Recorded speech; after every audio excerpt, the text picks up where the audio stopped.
얼마 전에 윤석열 대통령 측에서 이 헌법재판소에 어떤 답변서를 제출한 게 있어요. 계엄령 선포 당시에 포고령이 공개가 됐잖아요. 근데 그 포고령에 보면은 뭐 정치 활동을 금한다, 막 국회 관련 얘기가 있었잖아요. 근데 이거는 헌법상 문제가 있다 이런 지적 많이 받았었거든요. 근데 그와 관련해서 지금 뭔가 의견이 달라요. 주장들이 다르고 있습니다. 화면으로 정리해 보겠습니다. 그러니까 윤석열 대통령 측 변호인단 이 포고령, 비상계엄 포고령 이론인데요. 이거를 김용현 전 장관이 과거의 자료를 잘못 뺏겨왔다. 그래서 정치활동 금지하는 거. 그러니까 과거에 이게 그럼 옛날에 무슨 군사정권 시절을 얘기하는 겁니까? 하여튼 과거에 그 자료상에는 정치활동 금지하고 이런 내용이 있었는데 그걸 잘못 뺏겨와서 이게 뜻하지 않게 이렇게 포고령이 작성해서 나간 거다. 이런 주장을 했다 그래요. 헌재에 제출한 답변서에다가. 근데 반면에 김용현 전 장관 측 변호인단은요. 오늘 이렇게 또 설명합니다. 포고령 이거 전체적으로 검토한 거고 대통령이 다 봤습니다. 그리고 착오 없이 정당하게 작성된 거예요. 그러면서 아니 국회 활동 문제 많으니까 이거 금지시키는 거 당연한 거 아닙니까? 이런 취지의 주장까지 합니다. 그러면은 대통령 측에서는 김용현 전 장관이 잘못 뺏겨온 거다, 과거 거를. 근데 김용현 전 장관 측에서는 이거 대통령이 다 검토하고 다 확인받은 거예요. 이렇게 되거든요. 오늘 김용현 전 장관 측 얘기가 좀 있습니다. 들어보시죠. 그거는 그렇지 않은 것 같은데요. 그거는 뭔가 좀 착오가 있었던 것 같습니다. 왜냐하면은 김 장관의 입장은 포고령 제1호 제1조는 정치 활동을 금지한다는 내용이었기 때문에 그거는 별 문제가 없습니다.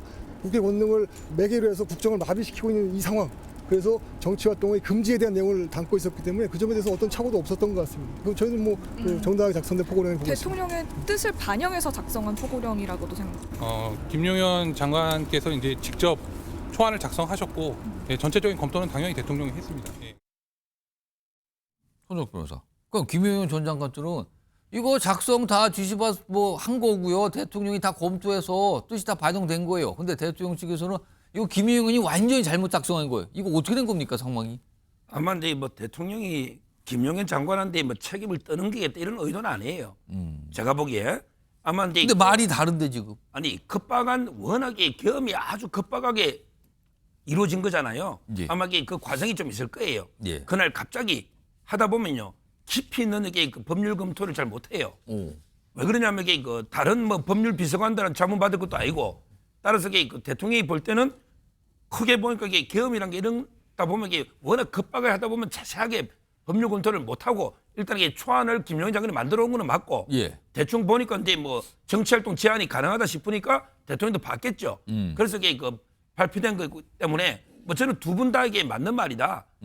김용현 장관은 또 법률 전문가는 아니잖아요. 예. 아마 옛날에는 이런 게 많이 있었어요. 특히 전두환 그때 대통령 계엄 그때 대통령이 아니죠. 그때도 보니까 일제 상김시 정치활동 그만둬 이런 게 있었잖아요. 그렇죠. 예, 예. 아마 그런데 그걸 참고했던 것 같아요.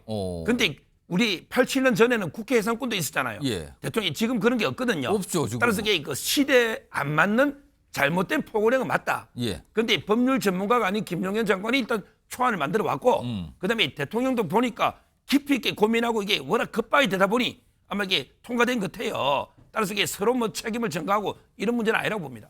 손정희 변호사, 지금 사실 이 포고령 속에 당신 정치활동 금지 내용 이거 굉장히 지금 큰 쟁점이 중요한 내용인데 이 작성 경위에 대해서 윤석열 대통령 측과 김용현 장관 측이 달라요, 입장이. 이거 어떻게 된 겁니까? 네, 사실은 누구 말이 진실인지는 국민들이 판단할 수 있을 거라고 생각합니다. 왜냐하면 김용현 전 장관의 공소장을 보면 상당히 오래 기간 고민해서 오랫동안 준비해서 계엄을 선포한 것으로 사실관계가 정리되어 있고 수개월 전부터 관련자들이 모의하고 계획한 정황들이 모두 드러났을 뿐만 아니라 관련된 군 지휘부도 그와 비슷한 취지의 진술을 하고 있습니다. 그렇다면 오랜 기간 이렇게 고민하고 검토해서 준비해서 이렇게 계엄 선포령을 했는데 급박한 사정에 의해서 부주의로 과실로 이게 잘못 기입됐다라는 주장은 설득력이 굉장히 낮다라고 말씀드릴 수밖에 없고요. 결국은 나의 책임의 정도를 떨어뜨려서 책임을 회피하기 위한 전략을 쓰고 있고 국방부 장관이 한 직접적인 행위에 대해서 나는 인식하지 못했고 과실이라고 주장함으로 인해서 형사 책임이나 이 탄핵 심판에서 유리한 어떤 진술을 하기 위해서 이런 주장을 하는 것으로 보이지만 단적으로 하나만 말씀드리면 그 당시 야간 통행 금지를 국민들을 위해서 내가 삭제했다. 이 부분에 일치되는 진술 같습니다. 그럼 그거를 삭제할 정도이면 진지하게 이 포고령을 검토했다는 것이고 이 문구에 대해서 용인하고 실제 그렇게 지시하라고 했던 객관적인 사실이 있는데 이거를 김용원이 혼자 써서 내가 이거를 착오로 넣었다라는 주장을 국민들이 어떻게 이해할 수 있겠습니까? 향후에 이제 헌법재판소도 이것도 판단해 보겠죠. 뭐 아무튼 상황은 이렇게 돼서 여러 가지 얘기가 좀 나와 있었습니다.